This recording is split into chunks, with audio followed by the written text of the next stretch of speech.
Sekarang kita akan mulai belajar, tapi sebelumnya kita berdoa dulu. Bapa di surga, kami bersyukur Tuhan untuk pemeliharaan-Mu, kasih setia-Mu, penyediaan-Mu dalam hidup kami. Kami ada sebagaimana kami ada saat ini itu semua berkat kasih karunia dan anugerah-Mu semata.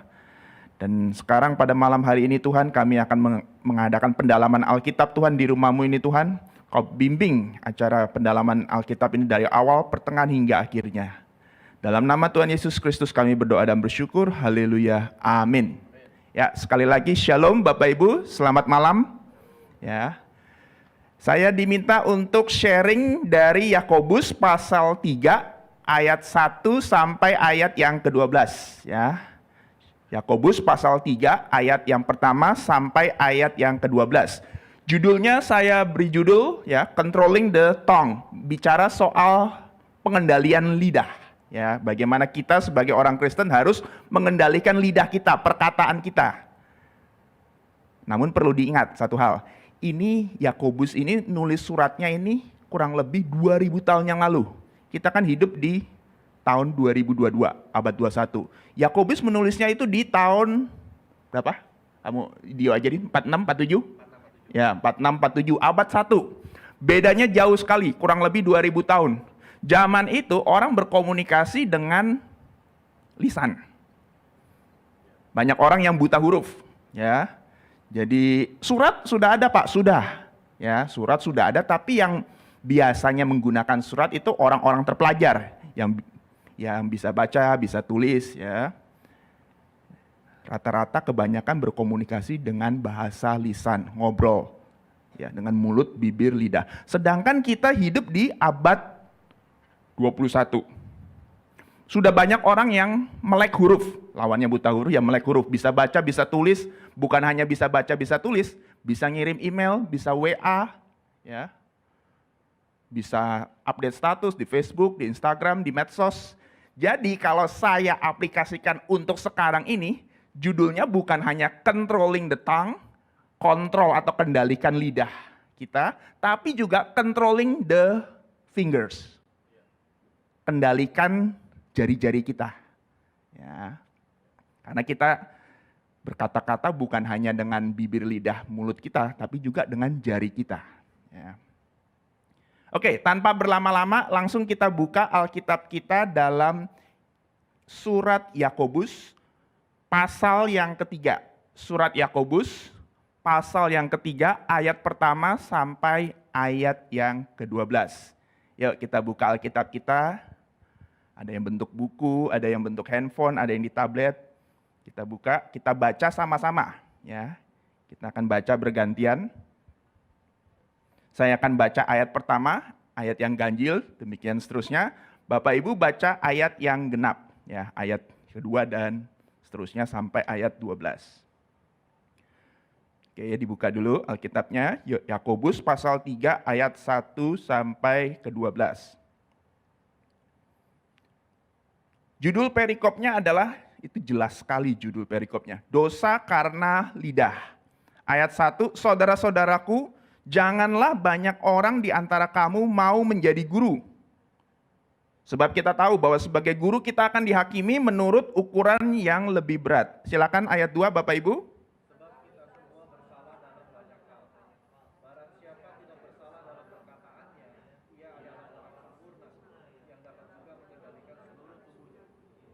Ayat 3, kita mengenakan kekang pada mulut kuda sehingga ia menuruti kehendak kita. Dengan jalan demikian kita dapat juga mengendalikan seluruh tubuhnya. Ayat 4.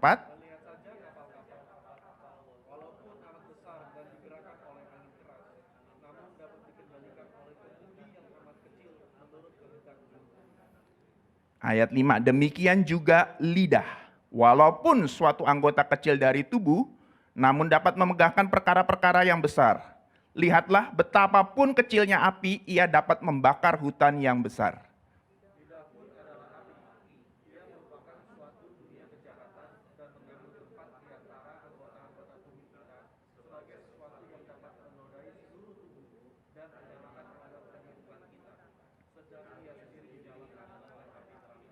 Ayat 7, semua jenis binatang liar, burung-burung, serta binatang-binatang menjalar dan binatang-binatang laut dapat dijinakan dan telah dijinakan oleh sifat manusia.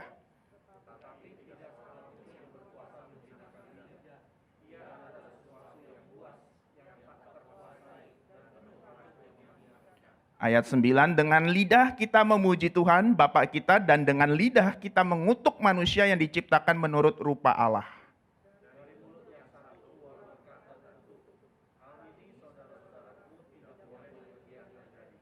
Ayat 11, adakah sumber memancarkan air tawar dan air pahit dari mata air yang sama?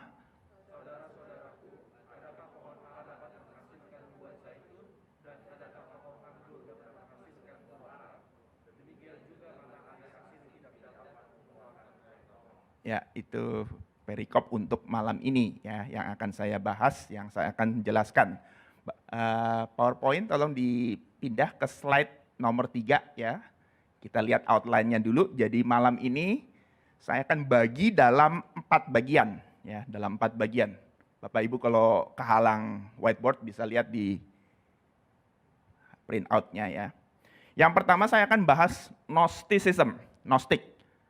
Saya tahu Pastor Dio sudah membahas itu 2 minggu yang lalu ya, tapi saya harus balas lagi. Kenapa?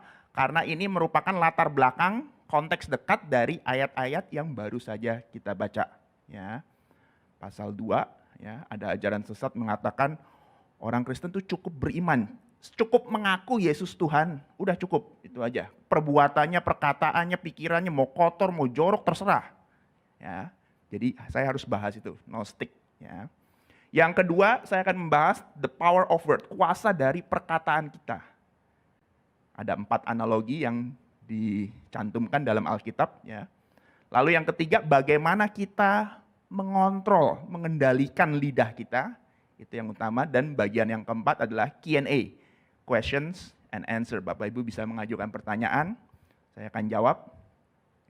Kalau saya nggak bisa, saya serahkan kepada Bro Tim, ya, MTH ini. Banyak MTH di sini. Ya.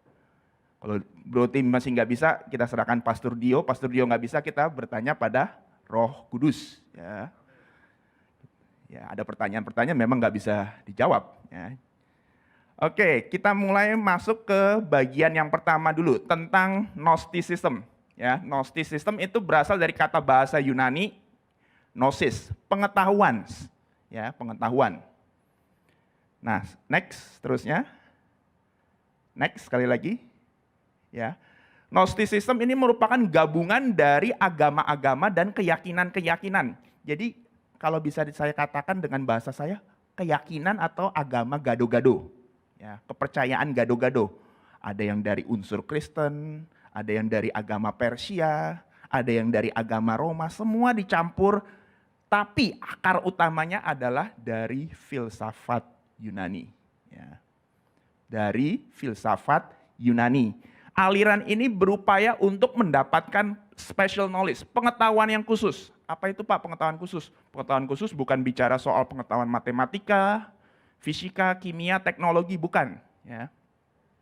Pengetahuan khusus yang berusaha dijangkau oleh kaum Gnostik ini bicara soal pengetahuan khusus bagaimana kita bisa berhubungan dengan Allah. Bagaimana kita yang terdiri dari roh, jiwa, tubuh ini bisa berhubungan dengan Allah yang roh, Allah yang tidak kelihatan. Nah, itu yang berusaha dikejar oleh kaum Gnostik. Ya. Next. Nah, ini cikal bakal dari aliran Gnostik ini adalah filsafat Plato. Ya, Plato itu ada filsuf Yunani, seorang ahli filsafat bangsa Yunani, lahirnya beberapa ratus tahun sebelum Tuhan Yesus lahir. Quote yang paling terkenal dari Plato adalah, "The body is the prison of the soul." The body, tubuh, is the prison of the soul, adalah penjara jiwa. Ya, tubuh adalah penjara jiwa. The body is the prison of the soul. Next. Ini tubuh manusia, ya, tubuh manusia terdiri dari ya ada yang berkata, ada yang dua, spirit or soul itu disamakan, yang manusia batiniah, ada yang kelihatan, tubuh, body. Ada yang kalau aliran trikotomi menganggap tiga, tubuh, jiwa, roh. Sedangkan dikotomi, tubuh, jiwa atau roh itu dianggap satu. Ya. Nah bagi kaum Gnostik, karena aliran dasar atau ide dasarnya adalah the body is the prison of the soul, mereka menganggap spirit atau soul itu yang paling mulia, paling kudus, paling utama, ya. Sedangkan yang body karena dia materi bisa kelihatan, itu sifatnya najis, banyak dipenuhi oleh keterbatasan. Sekali lagi, yang dianggap mulia adalah roh atau jiwa kita. Sedangkan tubuh kita yang kelihatan, yang kita rawat baik-baik, kita mandiin tiap hari, kita ke salon, kita atur rambut kita, itu hanya penjara dari roh atau jiwa kita. Jadi kalau kaum Gnostik berpendapat, kalau Bapak Ibu melihat saya nih, ya, Bapak Ibu akan mengatakan siapa yang dilihat? Oh itu Robert, ya. Misalnya. Tapi kalau orang Gnostik, siapa ini yang di depan lagi berdiri, lagi bicara? Oh itu bukan Robert, Robert yang sebenarnya itu adalah jiwanya atau rohnya yang tidak kelihatan. Terus yang lagi ngomong ini, ngoceh di depan ini siapa? Ini adalah penjaranya Robert. Sekali lagi saya ulang ya, kalau Bapak Ibu saya tanya ini, yang Bapak Ibu lihat di depan ini siapa? Ya Robert, udah gitu aja titik. Ya, tubuh, jiwa, roh. Tapi kalau kaum Gnostik sekali lagi, begitu dilihat manusia, ya dia akan berkata, oh itu penjaranya, kurungannya, kungkungannya. Bukan yang sebenarnya yang mana? Ya nggak kelihatan. Ya, rupanya adalah roh atau jiwa, itu yang sejati. Ya, itu ide dari kaum Gnostik. Jadi tubuh manusia ini nggak dianggapnya penjara. Sesuatu yang najis. Sesuatu yang harus kalau bisa ditekan, dibinasakan supaya apa? Supaya rohnya atau jiwanya itu keluar, bebas. Nah itu yang dicari oleh kaum Gnostik. Ya. Spirit, soul, saya bikin biru, itu yang mulia. Body, itu yang buruk, yang jelek. Next. Ya. Tubuh atau materi adalah jahat. Ya. Oleh karena itu, kaum Gnostik menolak kebangkitan tubuh. Ya. Menolak kebangkitan tubuh. Kalau Bapak Ibu nanti di rumah, Bapak Ibu punya waktu luang, Bapak Ibu bisa baca 1 Korintus pasal yang ke-15. Ayat berapa Pak? Ya, seluruh pasal itu Bapak Ibu baca.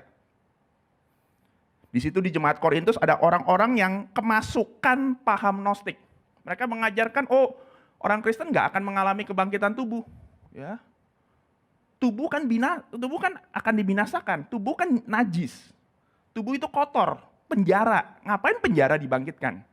Ya rohnya aja nanti akan kembali kepada Allah. Ya. Jelas ini doktrin yang bertentangan dengan Alkitab. Apa kata Alkitab tentang tubuh? 1 Korintus pasal yang ke-6, tubuhmu, tubuh kalian, tubuh orang percaya adalah bait Roh Kudus. Bait Roh Kudus itu Allah kan? Berarti bisa dikatakan tubuh kita, tubuh orang percaya adalah bait Allah. Pak, bagaimana dengan ayat Pak di Injil Pak, kitab Injil? Tuhan Yesus kan mengatakan roh penurut, daging lemah. Betul, daging lemah. Daging banyak keterbatasan, sering sakit. Ya. Tapi bukan berarti daging itu jahat. Tubuh, jiwa, roh. Manusia batiniah atau manusia jasmania, dua-duanya adalah ciptaan Tuhan. Ya. Jadi jangan terpengaruh oleh doktrin mengatakan yang penting rohnya, yang penting jiwanya, tubuhnya nggak diselamatkan, tubuhnya nggak akan dibangkitkan. Kelihatannya rohani, kelihatannya alkitabiah, tapi itu bertentangan dengan Alkitab. Ya, jadi harus waspada terhadap pengajaran model begini. Kelihatannya menarik nih, kelihatannya mengajarkan rohnya aja yang penting. Tapi setelah diselidiki, ternyata bertentangan dengan Alkitab. Makanya Bapak Ibu harus baca Alkitab itu teliti, ya, supaya nggak diombang-ambingkan oleh angin pengajaran. Ya. Next. Nah itu tentang tubuh. Nah sekarang tentang Allah perjanjian lama dengan Allah perjanjian baru. Bagi kaum Gnostik Kristen, ya, kaum Kristen Gnostik, mereka menganggap bahwa Allah perjanjian lama dengan Allah perjanjian baru itu berbeda. Ya. Allah perjanjian lama itu jahat itu. Sebentar-sebentar kalau kamu melanggar, mati. Nyentuh tabut Tuhan, mati. Ya. Sedangkan Allah perjanjian baru, Tuhan Yesus, waduh, di kayu salib aja dia ngomong, ya Bapa ampunilah mereka. Mereka tidak tahu apa yang mereka perbuat. Berarti ini beda nih Allah perjanjian lama dengan Allah perjanjian baru. Ya, saya tulis dulu. Allah PL dengan Allah PB.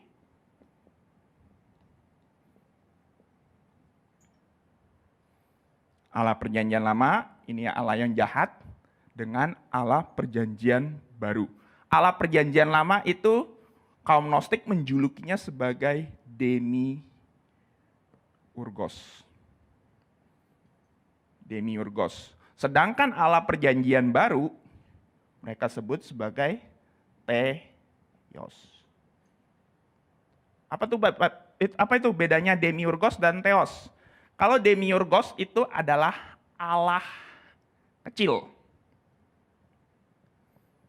Allah materi, Allah yang jahat.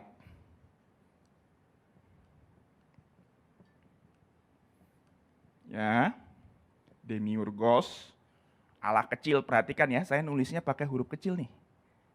Allahnya, Allah kecil, Allah materi, Allah yang jahat. Sedangkan kalau Allah perjanjian baru itu disebut mereka kalau Theos itu adalah Allah besar ya.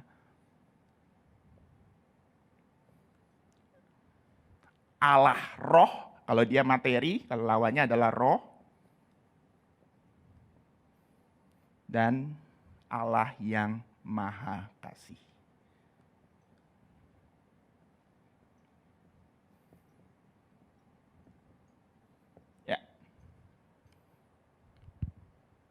Jadi mereka membedakan itu. Ya. Allah PL tidak sama dengan Allah PB. Allah perjanjian lama tidak sama dengan Allah perjanjian baru. Allah perjanjian lama itu jahat, Allah perjanjian baru itu baik, pengampun. Allah perjanjian lama itu materi, ya, bersifat materi, karena dia menciptakan dunia materi, ya berarti dia juga materi, ya. Materi itu apa sih? Bukan materi, matre ya, bukan, beda. Materi itu ya segala sesuatu yang bisa kita lihat, kita pegang, kita cium, kita rasakan. Itu materi. Ya. Sedangkan Allah PB itu Allah roh. Allah yang tidak terlihat. Ya. Jadi yang utama menurut kaum Gnostik adalah kita ini nyembahnya Theos. Bagaimana kita bisa tahu Theos? Theos kan nggak kelihatan. Tadi kan saya katakan dia adalah Theos itu Allah roh. Allah perjanjian baru, Allah roh. Roh nggak bisa kita lihat. Bagaimana kita bisa mengenal Allah perjanjian baru? Lewat Yesus Kristus. Sedangkan yang perjanjian lama ini coret aja nih. Yehova itu semua Allah perjanjian lama, Allah yang jahat. Jadi Allah pencipta dunia ini, Allah pencipta langit dan bumi itu Allah yang jahat. Begitu konsep dari kaum Kristen Gnostik. Mungkin Bapak Ibu berpikir, oh ada juga ya orang Kristen tapi Gnostik, betul, ada. Ya. Tadinya Gnostik, akhirnya masuk Kristen, bertobat, dibaptis, ikut dalam jemaat Tuhan, tapi ide-idenya, konsep-konsepnya, pola berpikirnya masih pola berpikir yang lama. Yang lama itu dibawa ke Kristen. Nah itu yang bikin masalah di jemaat Tuhan. Ya, Allah perjanjian lama, Allah perjanjian baru. Ya. Ini pandangan dari kaum Kristen Gnostik. Ya. Oke, next. Nah, dalam aplikasinya, itu kan ajaran ya. Satu ajaran itu biasanya ada aplikasinya. Oke, kita tahu nih tubuh adalah penjara jiwa. Terus kita mau ngapain? Ya. Nah, dalam aplikasinya, kaum Gnostik ini menghasilkan dua kelompok yang berbeda. Ajarannya satu, Gnostik. Ya, tapi dia menghasilkan dua kelompok yang sangat bertolak belakang. Yang pertama itu kaum asketik. Yang kedua adalah kaum libertines. Ya. Yang satu asketik, yang satunya lagi adalah libertine. Ya. Ini saya bikin panahnya bertolak belakang, karena kalau kita lihat, ya memang mereka sangat bertolak belakang. Ya. Nah, kita lihat ya yang pertama dulu. Next, slide ke-12. Nah ini, kaum asketik. Saya bacakan ya. Menurut kaum asketik, tubuh, sekali lagi tubuh penjara jiwa, harus ditekan dan disiksa sedemikian rupa agar roh dan jiwa yang terpenjara dalam tubuh itu jadi bebas. Ya. Oleh karena itu, kaum asketik melakukan praktek-praktek asketisme. Karena dia melakukan praktek asketisme, maka disebut asketik. Nah, apa aja itu? Tidak makan daging. Ya. Kalau orang Kristen enak ya, boleh makan semuanya, semua halal. Kalau orang Yahudi, ayam boleh, sapi boleh, kambing, domba boleh. Yang enak-enak itu nggak boleh, babi, kepiting, udang, cumi, kerang, ya, lobster, itu semua dicoret, dianggap haram. Padahal yang haram-haram itu yang enak. Ya. Cheeseburger nggak boleh.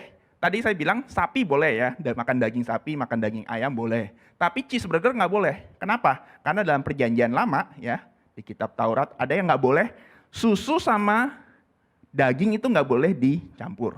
Jadi cheeseburger, kalau yang hobinya makan cheeseburger, masuk agama Yudaisme itu nggak boleh. Ya. Tapi ini kaum asketik lebih parah dari Yudaisme. Semua daging nggak boleh dimakan. Ayam, kambing, domba, udang, kerang, kepiting, semua itu nggak boleh dimakan. Bukan hanya nggak makan daging, nggak makan garam. Ya, nggak makan garam. Kenapa? Karena waktu kita makan makanan yang kita kasih garam itu kan enak, gurih, lezat, bikin nagih. Ya. Mencin ya namanya ya, sodium kan, monosodium glutamat, nagih itu. Nah bagi kaum Gnostik karena itu memberikan kenikmatan bagi tubuh, tubuh kan penjara jiwa. Jangan sampai penjara itu dikasih kenikmatan. Jadi garam dicoret, daging udah dicoret, garam juga dicoret. Jadi kalau makan ya udah tawar aja. Saya bingung juga gimana bisa nafsu makan, tawar aja. Ya. Tidak berhubungan seks. Mereka menganggap berhubungan seks itu najis, ya. Jadi nggak menikah. Kalau yang masih single ya nggak menikah. Kalau yang sudah punya pasangan hidup, entah suami atau istri, ya udah berhenti, bertarak. Statusnya masih suami istri, satu keluarga, tapi tidak berhubungan seks.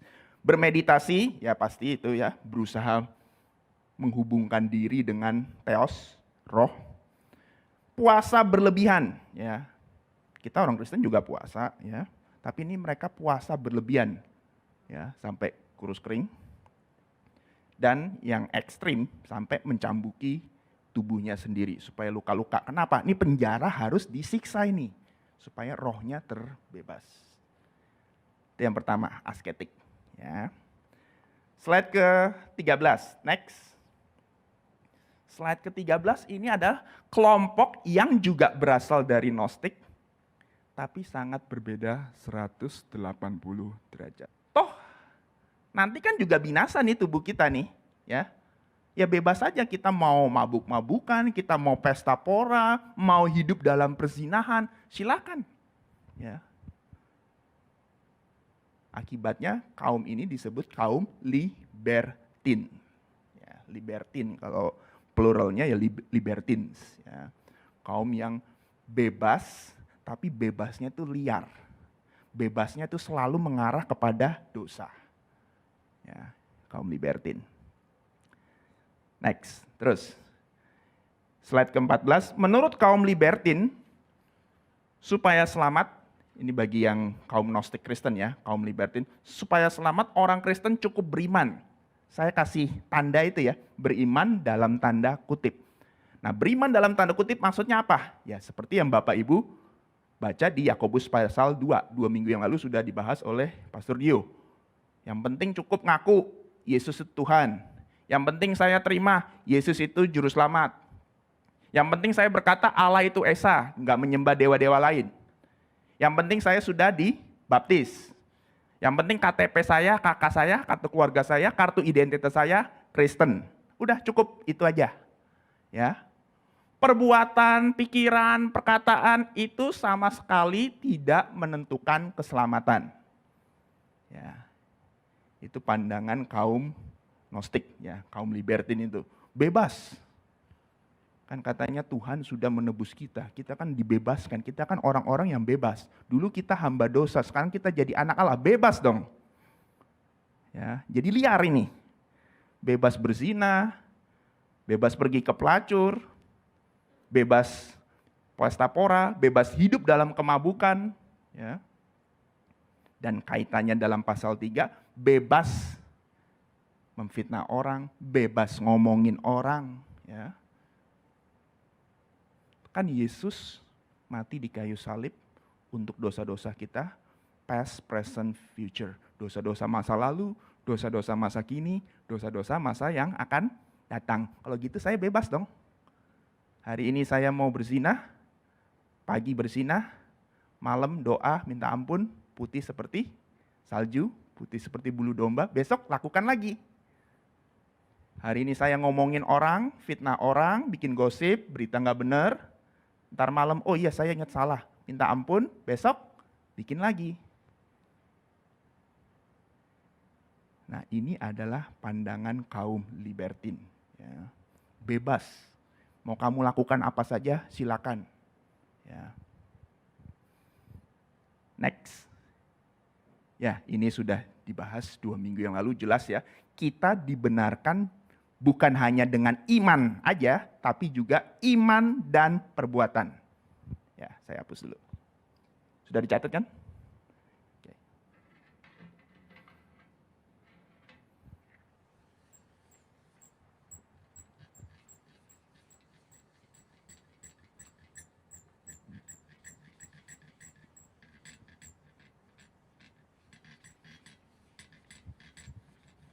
Ya, agak kotor, semoga Bapak Ibu bisa ya. Iman itu kan ada 3 dimensi ya.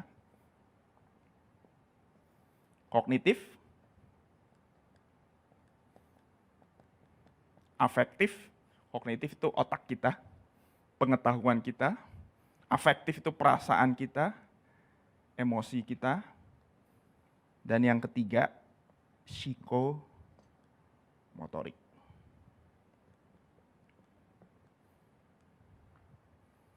Kognitif, afektif, psikomotorik. Dalam Yakobus pasal 2 kan sudah dikasih contohnya. Kamu bilang kamu percaya Tuhan. Kamu bilang kamu percaya Allah. Allah itu Esa. Betul, setuju. Tapi, ada tapinya. Siapa yang juga percaya hal yang sama? Iblis, setan, roh-roh jahat juga percaya hal-hal yang sama. Kognitifnya mereka tahu. Yesus itu Allah. Afektifnya, iya. Waktu mereka dengar nama Yesus, mereka gentar. Ya kan? Tapi yang 3 ini mereka tidak lakukan. Makanya iman yang seperti itu tidak menyelamatkan. Ya. Walaupun kita tahu Yesus itu Tuhan. Yesus itu juru selamat. Kita waktu di gereja hari Minggu, worship leader penyembahan, kita nangis, terharu, keluar air mata. Tapi cuma sampai begitu aja. Hari Senin kelakuan kita hancur lagi. Ya sama aja, imannya seperti imannya setan. Ya, kasar ya. Tapi itu bukan kata saya, kata Alkitab itu. Yakobus pasal 2. Ya. Kalau cuma kognitif sama afektif aja, setan juga melakukan hal yang sama dan dia nggak selamat. Ya, kalau cuma kognitif dan afektif. Harus apa? Harus disertai psikomotorik. Dan di sini setan jatuh. Setan tahu Yesus Allah, setan gentar mendengar nama Yesus, Tapi setan tidak mau tunduk pada firman Allah. Setan tidak mau melakukan firman Allah. Oleh karena itu suatu hari nanti ia akan dihukum. Ya, jadi kesimpulannya next. Saya pakai bahasa Inggris. Next slide. Ya, faith that is merely intellectual assent, iman yang hanya berupa pengakuan intelektual, Yesus itu Tuhan, Yesus itu Allah, Yesus itu juru selamat saya, is not saving faith. Ya. Iman yang hanya di otak, hanya teori, yang hanya membuat kita, waduh Yesus itu baik, kita nangis. Hari Senin kelakuan hancur lagi. Itu bukan iman yang menyelamatkan. Ya. Nah, itulah pendahuluan dari yang kita mau pelajari saat ini. Ya. Itu pasal 2. Sudah dibahas tuntas oleh Pastor Dio, saya sudah kasih pendahuluan juga, ya, tambahan sedikit. Nah, sekarang kita masuk ke kuasa dari perkataan kita. Pendahuluannya berapa menit loh? Setengah jam, lumayan ya. Baru latar belakangnya. Ya. Nanti kalau menjelang jamnya kasih tahu ya, Pastor Dio. Ya. Next, the power of words. Ya. 4 gambaran yang diberikan oleh Alkitab. Next, kuda. Kuda ya aslinya liar.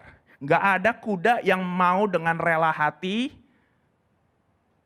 pergi ke arah yang kita tentukan. Kuda ya kalau liar ya dia pergi kemana dia mau belok kiri kanan ya tersuka-suka dia mau loncat-loncat, jingkrak-jingkrak tersuka-suka dia. Ya, nggak ada kuda yang dengan rela hati, dengan senang hati mau menuruti perintah manusia. Oleh karena itu perlu ada yang namanya kekang. Next. Nah itu. Perlu adanya kekang, ya kalau dalam bahasa Inggrisnya horse bits, ya. Cara kerjanya gimana ya? Taruh mulutnya. Manusia nggak akan menang kalau tarik-tarikan sama kuda, dorong-dorongan sama kuda, manusia pasti kalah. Tenaga kuda lebih kuat dari tenaga manusia. Oleh karena itu tekniknya adalah taruh kekang di mulut kuda itu. Gigit lidahnya, ya, di bawah kekang, tinggal ditarik. Kalau mau ke kiri, ayo tarik kiri. Aduh, sakit juga ya. Kudanya ngikut. Dia ngarahnya ke kiri. Mau ke kanan, tarik lagi ke kanan. Ketarik kan mulutnya si kuda, sakit nggak enak. Ya udah saya ikut deh ke kanan. Nah, itu hal-hal yang kecil bisa mengendalikan sesuatu yang besar. Manusia tarik-tarikan dengan kuda nggak akan menang, oleh karena itu manusia menggunakan kekang, horse bits. Ya. Nah ini 2 contoh yang positif, 2 contoh yang negatif. Next, battleship ya, kapal perang, carrier ship, dia bawa bukan hanya bawa awak gitu aja, bukan hanya kapal tapi dia juga bawa pesawat. Kayak yang Bapak Ibu tonton di film Top Gun. Ya. Kapal yang besar ini di laut yang luas, bisa dikendalikan dengan apa yang disebut next slide. Ya, bisa dikendalikan oleh batangan ya, seperti papan dari logam ini ya, bukan dari kayu tentunya ya. Ini yang disebut sebagai rudder. Rudder. Ya, rudder. Apa Pak fungsinya rudder? Bapak Ibu fokus ke yang merah itu, bukan yang baling-baling. Baling-baling hanya berfungsi untuk mendorong ya. Tapi yang mengarahkannya itu namanya rudder.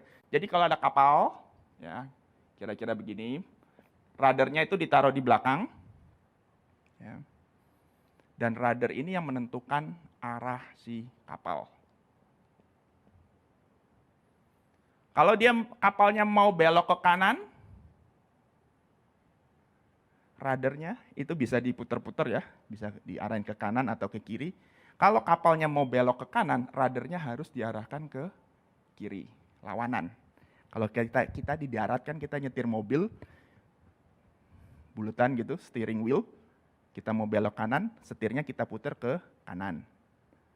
Kita mau belok ke kiri, setirnya kita puter ke kiri. Tapi kalau di air, di laut, berlawanan. Mau belok ke kanan, radarnya arahkan ke kiri. Mau belok ke kiri, radarnya diarahkan ke kanan. Ya. Radar ini kecil aja. Nggak ada bandingannya dibandingkan kapal yang tadi saya tunjukkan itu. Ya. Tapi hal yang kecil bisa mengendalikan kapal yang begitu besar. Nah, sama seperti itu. Kuasa lidah juga seperti itu. Ya. Kekang kuda, radar. Nah, yang ketiga, nah ini contoh yang negatif tentunya ya. Next, api. Tadi disinggung-singgung oleh Yakobus, api. Bahasa Indonesia ada peribahasa gimana? Kecil jadi kawan, besar jadi lawan. Ya itulah si api ini. Kelihatannya kecil, kelihatannya nggak berarti, ya. Tapi yang nggak berarti ini bisa membakar, tadi dikatakan membakar hutan. Next. Ya. Gambar apa ini? Ya. Ini terjadi tahun 2007. Ya, California Wildfire 2007. Tahun 2007 itu saya baru tahun pertama kuliah di Los Angeles. Ya. Saya tinggal di daerah San Fernando Valley. Jadi ada kebakaran hutan yang luar biasa. Penyebabnya apa? Kalau di Indonesia kan ada kebakaran hutan juga di Kalimantan, di Sumatera. Tapi itu biasanya penyebabnya disengaja. Hutan luas, pengusaha mau bikin perkebunan atau mungkin perumahan, nggak mau buang duit banyak, bakar aja. Sengaja. Tapi kalau di Amerika ini, California Wildfires, saya baca, ternyata penyebabnya tidak disengaja. California di Amerika, USA itu adalah negara 4 musim. Jadi kalau musim fall, musim gugur, anginnya kencang sekali. Angin kencang, kabel listrik putus. Kabel listrik putus kan ada keluar percikan api, dah. Mestinya sepele aja. Ya. Tapi karena ini terjadi di Amerika, iklimnya sangat kering, ya, anginnya kencang, percikan api yang kelihatannya sepele itu terbawa angin, akhirnya membakar hutan. Penyebab pertama. Penyebab kedua, ada seorang pria, dia merokok, dia buang rokok sembarangan. Biasanya kan kalau buang rokok, buang puntung rokok itu mestinya kita injak dulu, kita matiin, biar baranya habis, biar baranya mati. Nah ini enggak, sembari dia nyetir truk, dia buang. Dia anggap itu sepele, sekali lagi bara api kecil itu ya sepele. Tapi terbawa angin kencang, iklim kering, bergesekan dengan daun-daunan, akhirnya jadilah kebakaran hutan. Ada korban jiwa enggak Pak? Korban jiwanya 2 orang, ya, pasukan pemadam, tapi kerugian finansialnya itu lebih dari 2 miliar dolar. Ya. Bukan 2 miliar rupiah, 2 miliar dolar. Gara-gara apa? Ya itu tadi, percikan kabel listrik putus dan orang buang puntung rokok sembarangan. Ya. Jadi hati-hati, yang kecil-kecil itu kelihatannya sepele, tapi itu bisa membakar hutan yang besar. Next. Nah ini. Di Alkitab juga, ya. Tapi bukan di surat Yakobus. Ini saya dapat dari contoh dari tulisannya Nabi Yeremia. Yeremia pasal 9 ayat yang ke-8. Nanti baca di rumah. Nabi Yeremia mengumpamakan lidah yang jahat, ya. Lidah yang suka fitnah itu diumpamakan seperti anak panah beracun yang sangat mematikan. Orang zaman dulu belum ada senjata kimia seperti sekarang, jadi mereka biasanya anak panahnya itu dicelupkan ke racun hewan. Entah itu racun ular ya, atau nggak usah susah-susah, tusukkan aja ujung panahnya itu ke tanah. Waktu dia dicabut, sisa lumpur akan nempel di ujung panah itu. Waktu dia panah, next, ya, waktu dia panah, korbannya akan pasti mati. Kenapa mati? Ya karena 2 hal itu. Pertama karena luka tusuk, karena ujung panahnya runcing. Yang kedua karena racunnya itu. Karena bakteri yang ada di ujung anak panah itu. Belum ada antibiotik ya Pak? Belum ada zaman itu. Ya. Nah ini kemungkinan senjata biologi pertama. Kalau sekarang kan kirim virus antraks gitu ya, kuman antraks. Kalau dulu belum ada, belum dikenal itu cara antraks, ya pakai begini aja. Ya. Simple, sepele, tapi mematikan. Ya. Lidah yang jahat seperti ini. Ya, lidah tak bertulang, betul, tapi dia bisa membunuh. Ya. Nah, itu adalah 4 analogi tentang kuasa dari lidah. Lidah sekali lagi jangan dianggap sepele, dia punya kekuatan yang besar, tergantung bagaimana kita menggunakannya. Bisa untuk hal-hal yang baik, hal-hal yang positif, bisa juga untuk hal-hal yang buruk. Ya. Oke, itu untuk bagian 2 ya, power of words. Nah, sekarang kita masuk bagian ketiga. Kita sudah ngerti kuasa lidah ya. Jadi jangan sembarangan menggunakan lidah. Yang ketiga, ini yang utama ya, controlling the tongue. Bagaimana kita mengontrol atau mengendalikan lidah kita? Bagaimana kita mengendalikan, ya kalau untuk sekarang, jari-jari kita. Ya. Yang pertama adalah hidup oleh roh. Ini saya garis bawahi, hidup oleh roh. Ya. Begitu kita jadi orang Kristen, kita harus memilih untuk hidup dalam roh. Jangan lagi ikut dalam keinginan daging, tapi ikutilah keinginan roh. Ini yang pertama, ini yang paling penting. Nah, di situ itu di gambar itu, kalau Bapak Ibu lihat di print out-nya, ada tulisannya, 2 kata. Tulisannya adalah bunyinya spiritual warfare. Sama-sama, 1, 2, 3, spiritual warfare. Apa itu spiritual warfare? Peperangan rohani. Ya. Kapan kita ngalami peperangan rohani? Ya. Nah, ada 2 kesalahpahaman yang biasa beredar dalam jemaat. Yang pertama tentang kapan kita mengalami peperangan rohani. Banyak orang Kristen menganggap peperangan rohani itu hanya terjadi kalau kita bikin tim penginjilan, mau menginjil ke suatu daerah terpencil yang nggak ada gereja. Nah, di situ kita alami peperangan rohani. Ya. Memang betul, tapi tidak betul 100%. Ya. Waktu kita mau menginjil, iblis nggak suka, iblis akan menyerang. Betul, tapi tidak sepenuhnya benar. Peperangan rohani bukan hanya waktu Bapak Ibu akan mengadakan penginjilan, akan mengadakan KKR, tapi setiap hari. Kalau bahasa Inggrisnya 24/7. Apa itu 24/7, Pak? 24/7, 1 hari 24 jam selama 1 minggu. Dengan kata lain apa? Dengan kata lain setiap saat. Ya. Jadi jangan berpikir, oh peperangan rohani waktu kita mau penginjilan aja. Bukan. Kita di rumah pun, kita di kantor, kita di kamar kita di kamar mandi. Kita mengalami apa yang disebut peperangan rohani. Ya, itu kesalahpahaman yang pertama. Yang kedua, siapa yang mengalami peperangan rohani?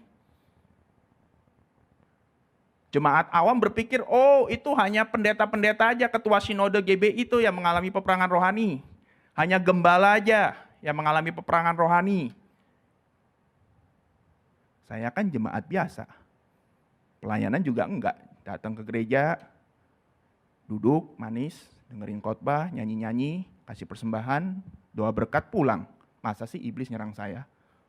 Ya. Hanya dialami oleh orang-orang yang full timer, majelis, diaken, gembala, pengkhotbah. Ya.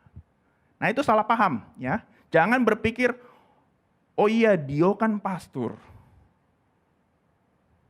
MTH sudah, pengkhotbah sudah, calon doktor juga. Iblis pasti nggak senang, iblis pasti nyerang dia. Tapi saya kan sekolah teologi juga kagak, lulusan fakultas ekonomi, gelarnya SE. Sekarang pun saya kerjanya narik angkutan online. Masa sih iblis serang saya? Jangan berpikir seperti itu. Ya. Peperangan rohani dialami semua orang percaya, tidak peduli apapun pekerjaannya, tidak peduli apapun profesinya. Pendeta mengalami peperangan rohani, jemaat biasa mengalami peperangan rohani, majelis mengalami peperangan rohani, direktur perusahaan juga mengalami peperangan rohani. Mahasiswa sekolah teologi mengalami peperangan rohani, mahasiswa Fakultas Ekonomi juga mengalami hal yang sama. Ya. Jadi kita semua orang Kristen, apapun profesinya, kapanpun waktunya akan mengalami peperangan rohani. Saya kasih contoh sederhana, ya, nggak usah susah-susah. Ini hari apa ya? Rabu ya. Selasa, Senin, Minggu kemarin ya, tanggal 13, pagi-pagi kan agak dingin ya. Beberapa hari ini cuaca Jakarta naik turun. Pagi suhunya 24, 25, dingin, enak tarik selimut. Siang panas sekali, 31, 32, malam dingin lagi. Ya. Minggu pagi bangun, cuaca dingin, enaknya ngapain ya? Keinginan daging berkata, tarik aja selimut, tidur lagi. Keinginan roh berkata, ayo ke gereja, mandi, sikat gigi, ke gereja. Sederhana, keinginan daging lawan keinginan roh. Mana yang Bapak Ibu pilih? Itu peperangan rohani. Gak usah yang contoh yang berat-berat, saya mau ke Papua, peperangan rohani, gak usah. Yang simpel-simpel aja, ke gereja hari Minggu. Contoh lain, saya punya waktu luang nih banyak, kerjaan saya sudah selesai semua. Enaknya ngapain ya? Keinginan roh berkata, buka Alkitab, belajar yuk. Baca Alkitab, pelajari. Ya. Keinginan daging berkata, ngapain capek-capek? Alkitab kan susah, tunggu aja ntar Bible study, baru ikut. Baca sendiri belum tentu ngerti. Mendingan telepon temen. Mendingan chatting sama temen. Kita ngegosip. Keinginan daging atau keinginan roh, itu peperangan rohani. Ya. Sederhana, tapi itu kita alami setiap hari, setiap saat, apapun profesi kita.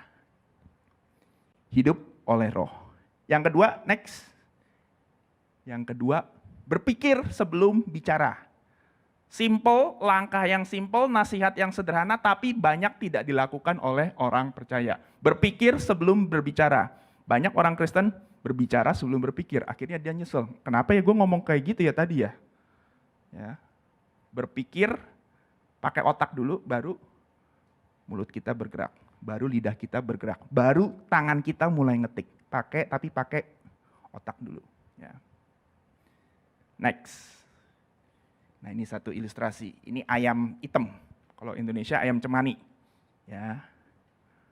Bukan buat sesajen ya Bapak Ibu ya. Bukan buat penglaris. Ya, saya dengar deket-deket pilkada gitu. Ya, banyak orang pesen ini. Biar apa? Biar menang. Ya, biar kepilih. Ya, ada sebuah cerita saya bacakan ya. Jadi ceritanya itu di sebuah desa kecil di Eropa, abad 20. Ada seorang istri petani yang marah sekali sama pastor di gerejanya. Ini Katolik. Ya. Saking marahnya, saking bencinya si istri petani itu sama pasturnya, dia menyebarkan cerita buruk, cerita bohong, cerita fitnah tentang si pastor. Desanya kecil, nggak gede. Akibatnya dalam waktu singkat, hampir semua orang, hampir semua penduduk desa sudah dengar tentang cerita bohong tersebut. Nah, suatu hari istri petani jatuh sakit, namanya pastor ya harus doain. Ya, doain, puji Tuhan sembuh. Lalu setelah sembuh, hati istri petani itu mulai terganggu, hati nuraninya. Saya udah jelek-jelekin si pastor, dia dengan setia datang ke rumah saya, doain, sampai saya akhirnya sembuh. Terganggu, akhirnya suatu pagi istri petani itu datang ke gereja pengakuan dosa. Pastor, saya sudah jelek-jelekin pastor, saya sudah bikin cerita bohong, cerita fitnah tentang pastor. Saya minta ampun, mau nggak pastor ampuni saya? Ya. Pastor berkata, oke saya ampuni, tapi syaratnya ibu harus melakukan 3 hal untuk saya. Ya. Oke saya ampuni ibu, saya tahu ibu sudah jelek-jelekin saya, bikin nama baik saya rusak. Saya akan ampuni, tapi ibu harus lakukan 3 hal untuk saya. Oh iya siap Pak Pastor, hatinya udah bersalah, pastor mau bilang mau diampuni dengan syarat 3 hal. Oh iya siap, apapun akan saya lakukan. Oke, kamu pulang, kamu cari ayam hitam, ayam betina hitam, ya. Kamu potong. Dagingnya terserah kamu mau apain, mau digoreng boleh, mau direbus boleh, mau dipanggang boleh. Tapi yang penting bulu-bulunya itu kamu cabutin. Bulu-bulu hitam itu kamu cabutin, kamu taruh di keranjang yang rapi, bawa lagi ke gereja. Siap, Pastor? Sejam, potong. Oke, sudah siap nih, satu keranjang isinya bulu-bulu ayam. Nah, sekarang yang kedua, kamu pergi ke sudut-sudut desa, pojok-pojok itu, kamu sebarkan bulu-bulu ayam tadi. Lalu di desa itu kan ada di tengah-tengah, ada bell tower. Menara, lonceng, jadi kalau ada tanda bahaya, loncengnya dibunyikan. Kamu naik, kamu izin sama penjaganya, kamu naik, sampai di atas kamu sebarin bulu-bulu ayam itu. Siap, Pastor, kerjakan. 2 jam, si ibu ini nyebarin bulu ayam, selesai, dia kembali lagi ke gereja. Sudah selesai, Pastor? Oke, sekarang yang ketiga, yang terakhir nih. Kamu kumpulin lagi bulu-bulu ayam tadi. Kamu kan udah sebarin di sudut-sudut desa, di jalan-jalan, di menara, ya. Sekarang kamu pungutin lagi. Semua. Istri petani ini heran. It is an impossible thing to do. Nggak mungkin, hal yang tidak mungkin dilakukan. Saya sudah sebarkan, ya udah nggak tahu kemana. Ada yang ketiup angin, ada yang mungkin diambil orang buat kilik-kilik kuping, ada yang sudah terinjak-injak mungkin sama hewan. Ya nggak mungkin, Pastor. Pastor mintanya aneh-aneh aja, tadi suruh cabutin, sekarang suruh sebar, sekarang suruh kumpulin. Nggak mungkin, Pastor. Pastor itu tersenyum. Nah, begitulah. Kamu bilang kamu nggak bisa ngumpulin bulu-bulu ayam tadi. Tapi perkataanmu itu, kamu dengan jelek-jelekin saya, walaupun kamu minta ampun, saya ngampuni kamu, tapi efeknya nggak bisa diperbaiki lagi. Nama baik saya, reputasi saya sudah hancur gara-gara cerita fitnahmu itu. Ya, oleh karena itu, pikir baik-baik sebelum ibu bicara. Nah, itu ada analogi yang bagus sekali tentang kuasa dari perkataan kita. Kita ngomong negatif, kita merasa, suatu hari kita merasa, wah saya ada salah ngomong nih. Saya tertegur hati saya. Saya mau minta maaf ngaku dosa. Teman kita yang kita jelek-jelekin, mungkin ya udah saya udah ampuni deh. Nah, tapi efeknya, nama teman kita itu, nama orang yang kita sebarkan cerita fitnah itu sudah jelek, sudah buruk. Kita tidak bisa melakukan undo. Ya. Kita tidak bisa, kalau dalam bahasa Inggris, we cannot undo our words. Kita tidak bisa, apa istilahnya, mencabut kembali. Bapak Ibu tahu kan Microsoft Word ya? Microsoft Word, Microsoft PowerPoint, Excel. Bapak Ibu kalau misalnya tulis makan. Oh iya salah nih, saya mau ganti, sebenarnya saya mau nulisnya minum. Apa yang Bapak Ibu lakukan? Ya bisa sih di-delete satu-satu, tapi ini cara yang lama. Mendingan pencet Ctrl Z. Apa itu Ctrl Z? Undo. Jadi seolah-olah ada mesin waktu yang membalikan ketika kita sebelum menulis kata makan itu. Di Microsoft Word, PowerPoint, Excel. Nah, tapi itu dalam komputer. Dalam kehidupan sehari-hari kita nggak bisa begitu. Saya ngomong jelek-jelekin orang, saya minta maaf, saya minta ampun, orangnya ngampuni saya, tapi akibat dari perkataan saya tidak bisa dihapus, tidak bisa di-undo. Tahun lalu ada film ya, menjelang bulan Desember 2021, film Spider-Man No Way Home. Tim nontonnya tim? Spider-Man ketahuan identitasnya diumumkan kemana-mana, lalu dia daftar ke siapa? Penyihir yang namanya Dr. Strange. Dr. Strange kasih mantra, semua orang lupa. Tapi itu cuman di film, di Marvel World, dunia Marvel. Dalam hidup kita sehari-hari tidak bisa seperti itu. Jadi berhati-hati ketika kita bicara. Ya, berpikir dulu, baru bicara. Otak kita mikir dulu, baru lidah kita bergoyang. Otak kita mikir dulu, baru jari kita mengetik. Pak, harus mikir apa Pak? Sebelum saya berbicara, saya harus mikir apa Pak? Next. Nah ini ada kutipan dari internet ya, bagus sekali. Think before you speak. think before you speak. Terjemahan literalnya berpikirlah sebelum kamu berbicara. Nah, berpikirlah sendiri itu ada akronimnya, ya. Think. Huruf pertama T. Is it true? Apakah yang kita akan omongkan itu, apakah yang akan kita ceritakan itu hal yang benar atau enggak? Kalau enggak benar, udah diem deh. Itu yang pertama, true, filter pertama. Filter kedua, H. T-H-I-N-K, T, tadi udah true. Is it true? Yang kedua, H. H. Is it helpful? Apakah kalau saya ngomong ini, itu bisa membantu atau menolong orang lain yang sedang kesusahan, yang sedang stres, yang sedang tertekan? Membantu nggak? Kalau nggak usah ngomong. Yang ketiga, I. Is it inspiring? Apakah perkataan kita itu memberikan inspirasi pada orang yang lagi putus asa untuk semangat bangkit? Atau tidak? N. Is it necessary? Apakah itu perlu? Perlu nggak sih kamu ngomong begitu? Perlu nggak sih saya ngomong begitu? Mungkin filter pertama betul. Oh ini saya tahu nih, saya lihat sendiri dia melakukan itu. Tapi pertanyaannya, perlu nggak sih kamu ngomongin ke orang lain? Walaupun true, belum tentu perlu juga. Ya kalau nggak perlu nggak usah. Ya. Dan yang terakhir, K. Is it kind? Apakah perkataan yang keluar dari mulut kita itu ramah, enak didengar, sedap orang dengarnya? True belum tentu kind. Ada anak mahasiswa saya di seminari, susah sekali belajar bahasa Yunani. Diajarin 10 kali pun nggak masuk-masuk. Ya, saya masih manusia biasa, dosen. Pengennya sih ngeluarin kata-kata kasar ya. Bodoh sekali sih kamu. Gitu aja nggak ngerti-ngerti. Bener kan? True kan? Ya memang dia prosesornya lemot. Diajarin nggak bisa-bisa. Bener sih. Tapi is it kind? Bodoh banget sih kamu. Saya kalau dicoba balikin ke diri kita sendiri sih. Kalau kita lagi nggak bisa, diajarin nggak ngerti-ngerti, ada orang bodoh banget sih kamu. Enak nggak ya?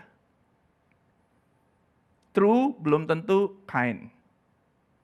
Ya, jadi jangan katakan bodoh banget, tapi saya tahu kamu belum bisa. Kamu belajar baik-baik, ya. Baca lagi bukunya, latihan soal-soalnya, berlatih lagi. Nah, itu akan lebih enak didengar telinga orang yang dengar. Ya. Jadi jangan mentang-mentang, oh saya benar, saya yang penting benar, saya ngomong kebenaran. Terserah orang lain mau marah atau enggak, saya pokoknya berkata kebenaran. Betul, Bapak Ibu berkata kebenaran, tapi ingat, jangan menyakiti orang. Bahasa kita itu kita ubah. Ya bukan berarti bohong ya, bohong juga salah juga. Tapi bahasa kita, true-nya itu kita harus dengan lembut, dengan enak didengar, sampaikan. Ya.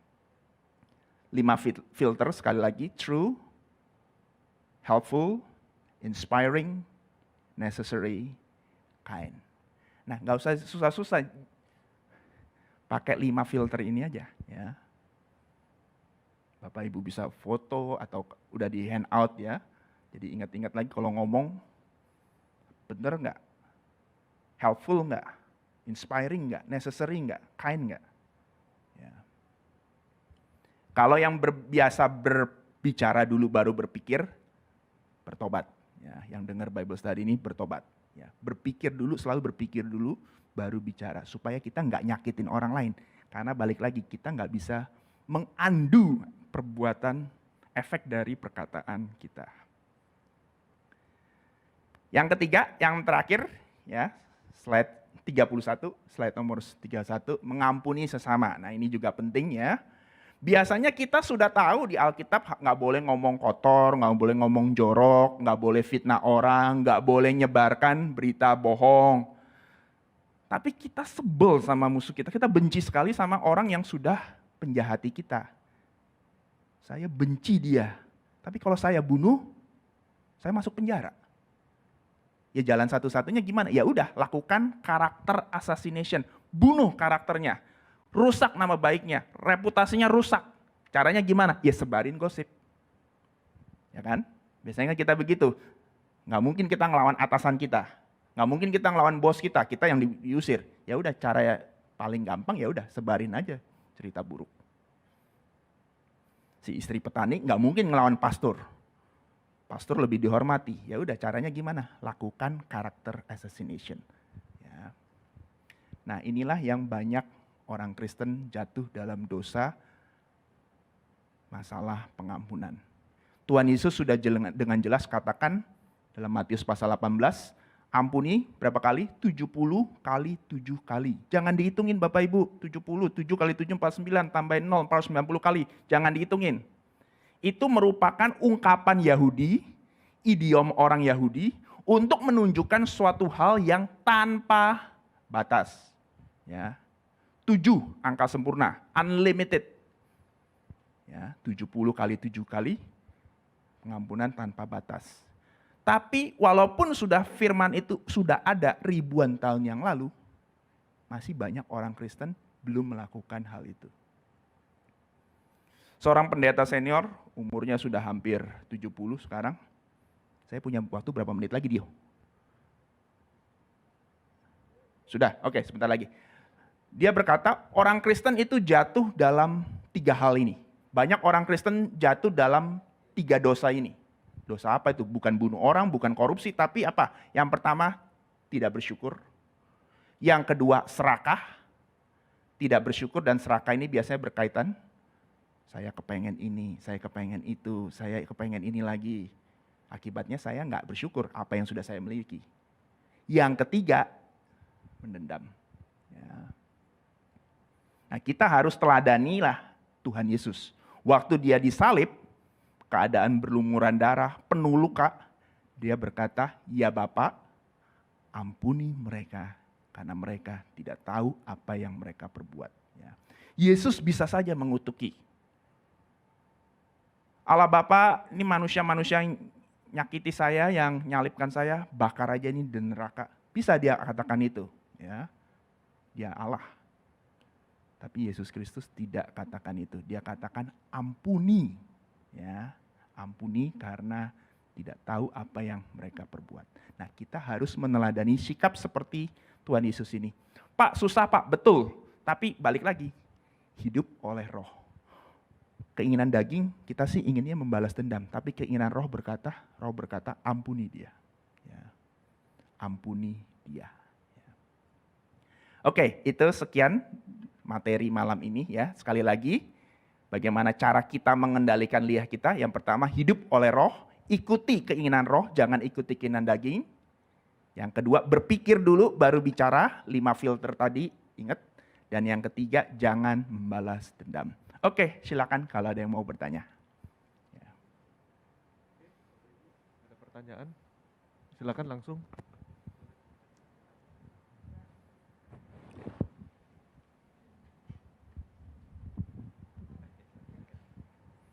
Aliran ascetic sini termasuk misalnya Advent, Seji, itu termasuk aliran ini nggak? Beda Bu. Oh beda. Beda ya, nah, Iya, tidak sama. Ya.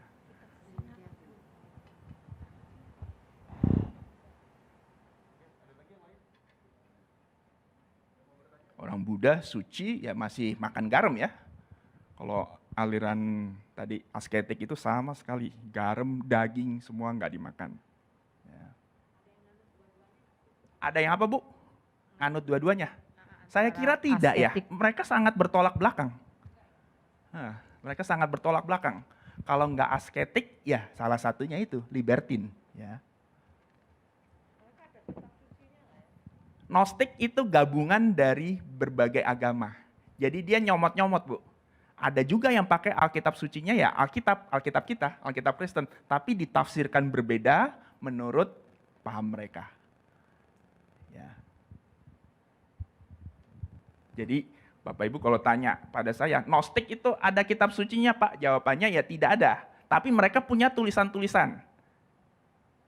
Gospel of Judas, pernah dengar? Gospel of Judas, Gospel of Judas, Gospel of Mary Magdalene, saya tulis dulu ya. Gospel of Judas, Gospel of Mary Magdalene. Apa itu Pak? Gospel of Mary Magdalene. Injil Maria Magdalena. Nah, itu yang jadi salah satu sumbernya film Da Vinci Code. Hati-hati ya, jangan menganggap, oh depannya gospel, depannya Injil, berarti kabar baik nih, berarti firman Allah. Enggak. Ya. Enggak semua yang mengaku Injil itu adalah firman Allah. Orang Kristen hanya mengakui 4 Injil kanonik. Matius, Markus, Lukas, Yohanes. Oh kamu kuno, Kristen hanya mengakui 4. Kita ini punya loh, Gospel of Judas. Itu bukan bagian dari firman Allah. Itu adalah dokumen atau tulisan yang ditanya tadi. Gnostik. Ya. Jadi hati-hati ya Bapak Ibu ya.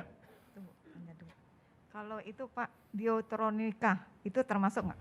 Deuterokanonika adalah Alkitab, ya. Saya hapus dulu.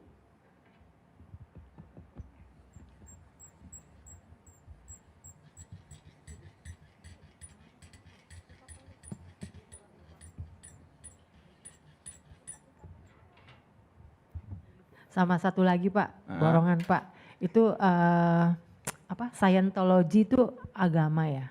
Scientology, Tom Cruise ya. Ya, itu ada tapi Alkitabnya ya. saya tidak mendalami, jadi saya nggak berani membahas banyak ya. Mungkin Bro Timothy atau Dio bisa nambahkan soal Scientology, karena saya nggak mendalami hal itu. Ya, saya cuma baca, oh Tom Cruise, oke. Ya.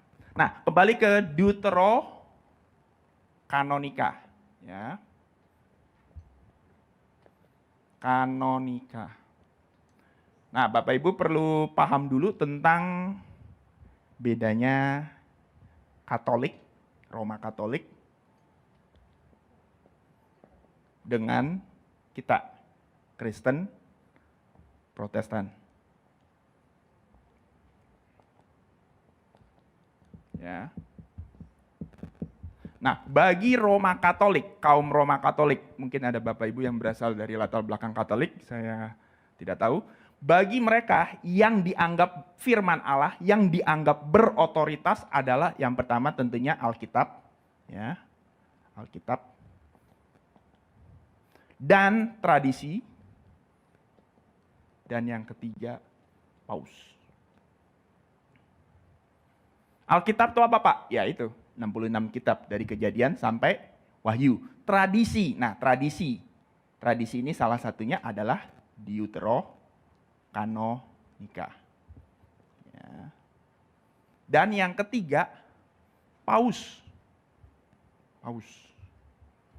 Jadi menurut agama Roma Katolik ya, keyakinan orang Katolik, yang boleh baca Alkitab, yang boleh menafsirkan Alkitab hanya para rohaniwan, para imam, pastor, ya, dan paus. Dan untuk soal paus ini, dia ini adalah wakil Allah. Karena wakil Allah, paus nggak mungkin salah. Nah, ini bedanya dengan Kristen. Kristen kita bisa juga katakan pendeta, youth pastor, ketua sinode itu wakil Allah, betul. Tapi mereka juga manusia, bisa salah? Ya, bisa. Ya, itu bedanya dengan Roma Katolik. Nah, Kristen Protestan, ya sejarah gereja, Martin Luther, mereka mengatakan, oke, semuanya ini dibuang. Tradisi dibuang, kehebatan atau supremasi dari paus dibuang juga. Jadi yang utama adalah Alkitab aja. Ya, Alkitab itu apa? 66 dari Kejadian sampai Wahyu. Minus Deuterokanonika. Pak, saya orang Kristen Pak. Boleh nggak Pak saya baca Deuterokanonika? Silakan. Saya dosen perjanjian baru. Saya sering suruh mahasiswa saya, tolong kamu baca Deuterokanonika. Pak, itu kan bukan firman Allah. Betul. Itu kan Alkitabnya kaum Katolik. Betul. Kita tidak menganggap itu firman Allah. Tapi dari Deuterokanonika ini banyak tradisi, banyak sejarah yang bisa kamu gali untuk memahami perjanjian baru. Ya. Cuma kamu ingat sekali lagi, kalau kamu baca 1 Makabe, beda dengan kamu baca Injil Matius. 1 Makabe berisi sejarah, ya, dan bukan firman Allah. Injil Matius sejarah, ya, tapi itu juga firman Allah. Ya, jadi itu bedanya kita Kristen Protestan. Kita Pentakosta ya termasuknya Kristen Protestan ya, dan Roma Katolik. Ya, jadi jangan bingung. Alkitab tradisi Paus, sedangkan kalau kita kok Alkitab doang. Memang kita ya Protestan, orang-orang yang protes. Ya. Silakan Bapak Ibu kalau punya Alkitab yang versi Katolik itu Deuterokanonika, mau baca 1 Makobe. Ceritanya menarik tuh Pak, perang Pak. Oh iya, memang. Dalam sejarah kelas PB saya ajar baca aja. Gak apa-apa, tapi ingat itu bukan firman Allah. Pak, kitab Yudit itu seru juga Pak. Cewek, dia memenggal kepala, apa itu? Panglima Nebukadnezar, Holofernes. Seru juga Pak, saya mau baca, boleh nggak Pak? Silakan. Tapi ingat itu bukan firman Allah. Ya. Nah, begitu ya Bu. Kalau tentang Scientology, ya saya taunya Tom Cruise, udah gitu doang. Kalau mungkin Pastor Dio atau Bro Timo bisa nambahin, karena saya nggak menguasai hal itu, Scientology. Ya. Jadi saya nggak jawab ya Bu ya, yang tentang Scientology itu. Ya. Oke, ada lagi?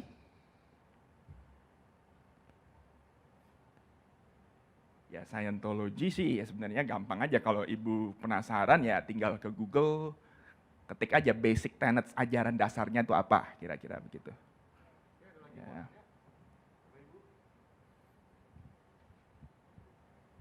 Ya, Pak Kus. Ya, terima kasih Pak Robert. Pak Dio, thank you. Mau tanya sedikit Pak. Ya, jadi kan kita di GBI ya Pak ya. Sedangkan tadi Bapak buka dengan latar belakang Gnostik. ya Gnostik. Dan memang begitu membaca bahwa the body is the prison of the soul gitu ya. Lalu di situ dikatakan juga kalau Gnostik berarti ada yang ekstrem kiri, ekstrem kanan, asketik dan libertines. Ya. Nah, mungkin kalau secara GBI ataupun yang biblical yang benar-benar firman Allah yang kita baca ini, apakah ada sedikit korelasi atau yang benarnya yang bagaimana gitu kebenarannya? Tadi Bapak berulang-ulang tekankan tentang hidup oleh roh dan oleh daging gitu ya. Hidup oleh roh, Setelah ya. Kristen ya, harus memilih tetap menjadi hidup oleh roh. Ya. Ya. Nah, jadi pada prakteknya mungkin kita maunya, aduh nggak ngomong salah atau ada sebagainya, peperangan rohani tadi Bapak bilang. Nah, jadi yang kebenaran yang sebenar-benarnya, apakah ada sedikit benar nggak sih kalau ekstrem kiri asketik ya salah dong, nyiksa diri, puasa, bla bla bla ya, libertine bebas sepuas-puasnya enggak juga. Nah jadi kira-kira gimana Pak kalau bicara doktrin dulu ada Arminian, Calvin, oh kita di tengah-tengah tuh kira-kira. Kira-kira itu sih Pak pertanyaan. Jadi bagaimana kebenaran yang sebenarnya bahwa kita hidup oleh roh, ada kaitan nggak dengan tengah-tengah antara asketik dan libertine ya. Walaupun jelas ini mungkin bukan kebenaran gitu ya, filsafat gitu. Ya. Terima kasih Pak. Asketiks dan libertine. Yang satu menyiksa tubuh, yang satu memuaskan keinginan tubuh, bebas sebebas-bebasnya. Orang Kristen posisinya di mana? Ya nggak ke kiri, nggak ke kanan, tengah-tengah. Ya. Orang Kristen jelas tidak menyiksa tubuh, makan garam ya silakan, asal jangan kebanyakan. Ya, makan daging silakan, asal jangan kebanyakan. Minum anggur boleh nggak? Firman Allah ya mengatakan nggak ada larangan untuk minum anggur. Ya, jangan kamu minum anggur, nggak ada itu di Alkitab. Cari aja dari Kejadian sampai Wahyu. Yang ada jangan kamu mabuk anggur. Itu berarti apa? Seimbang. Ya, nggak liar, nggak ke kaum libertine, nggak liar, ya hidup kita nggak liar, tapi juga jangan menyiksa diri. Ya Tuhan sudah ngasih kita ya kenikmatan. Tuhan kasih kita pekerjaan, dapat gaji, bisa membeli makanan, bisa membeli rumah, ya nikmati. Tuhan memberkati kita dengan pasangan hidup, ya enjoy hubungan suami istri, jangan ditolak. Ya. Kira-kira gitu aplikasi sederhananya. Hiduplah yang seimbang, nggak ke kiri, nggak ke kanan. Jadi jangan yang ekstrim-ekstrim itu dihindari. Nah, begitu juga dalam doktrin. Doktrin kita harus seimbang. Ya. Ada orang mengatakan, "Oh, saya mau hidup oleh roh. Roh Kudus berbicara pada saya." Tapi saya nggak mau baca Alkitab, saya nggak mau dengerin khotbah pendeta. Saya hanya mau dengarkan suara roh. Nah, itu hati-hati. Itu juga bagian dari Gnostik. Gnostik kan tadi berusaha mendapatkan pengetahuan spesial sehingga dia bisa berhubungan langsung dengan Allah. Nggak perlu manusia. Nah kalau Gnostik Kristen salah satunya begitu. Oh saya nggak perlu pastor, saya nggak perlu lihat buku tafsir. Saya langsung loh diajar roh. Sombong sekali orang kayak gini nih. Semoga nggak ada ya di Puri dan HUB ya. Ya. Kalau ada ya harus dibina. Nggak boleh. Saya pokoknya dengar suara roh, saya nggak mau dengerin gembala, nggak mau dengerin wakil gembala, majelis saya nggak usah anggap, nggak bisa begitu. Ya. Orang Kristen hidup dalam komunitas. Ya. Seimbang, kata kuncinya. Ya, gitu, bagus. Ya. Oke. Silakan kalau ada lagi.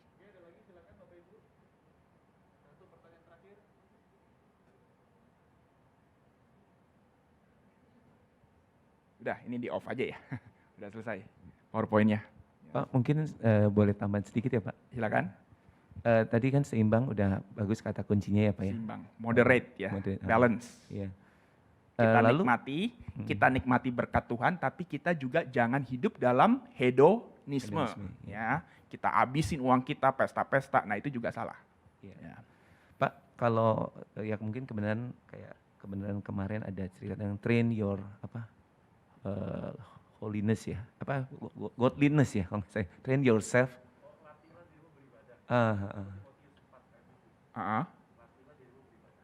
Ya, Apakah itu ada kaitannya atau mungkin praktiknya gimana bahwa akhirnya kita bisa hidup oleh roh itu? bacakan sedikit konteks awal dan sesudahnya, ayat sebelum dan sesudahnya. Itu di Latihlah dirimu beribadah. Beribadah di sini bukan artinya dalam gereja aja ya. Iya. Ibadah itu. Konteks dekat ya. Nah, Dengan selalu mengingatkan hal-hal itu kepada saudara-saudara kita, Ya. untuk menjadi seorang pelayan Kristus Yesus yang baik, Mm-mm. terdidik dalam soal-soal pokok iman kita dan dalam ajaran sehat yang telah kau ikuti selama ini. ya. Tetapi jauhilah tahayul Ya. dan dongeng nenek-nenek tua. Latihlah dirimu beribadah. Latihan badani terbatas gunanya. Tetapi ibadah itu berguna dalam segala hal karena mengandung janji baik untuk hidup ini maupun untuk hidup yang akan datang. Nah, latihan badani biasanya disalah artikan itu nge-gym. Ya kan? Pernah dengar ya? Nge-gym terbatas, Bapak. Itu bukan bicara soal lagi nge-gym atau enggak ya. Itu bicara soal melakukan hukum-hukum Yahudi. Apa itu aja? Puasa salah satunya. Enggak makan ini, enggak makan itu. Ya, jadi bukan bicara soal nge-gym. Nah, beribadah apa di situ artinya? Beribadah Eusebia, ya, melayani Tuhan. Bukan hanya ketika orang Kristen itu ketemu saudaranya, oh kita melayani Tuhan, bukan seperti itu. Tapi kapan kita beribadah? Setiap hari, setiap saat. Melalui apa? Pikiran kita memuliakan Allah, perkataan kita memuliakan Allah, perbuatan kita memuliakan Allah. Bukan hanya di dalam gedung gereja, tapi juga di luar. Begitu, bagus. Ya. Jadi jangan mengartikan latihan badani nge-gym, ya. Bukan itu konteksnya. Ya. Oke. Oke, saya mungkin pertanyaan terakhir Pak. Ah. Tadi kan dikatakan dalam Yakobus 3 itu lidah itu sendiri dinyalakan oleh api neraka. Mm-mm. Berarti maksudnya orang percaya pun maksudnya lidah kita maksudnya apakah mendapatkan kekuatan dari pengaruh kuasa dosa? Maksudnya api neraka ini maksudnya apakah tubuh dosa gitu? Kuasa dosa, ya. Kuasa dosa Kuasa gitu. dosa. Memang kita waktu sungguh-sungguh bertobat, natur dosa kita sudah ditanggalkan, natur ilahi. Tapi keinginan berdosa, pola pikir dosa masih ada, makanya kita hidup oleh roh.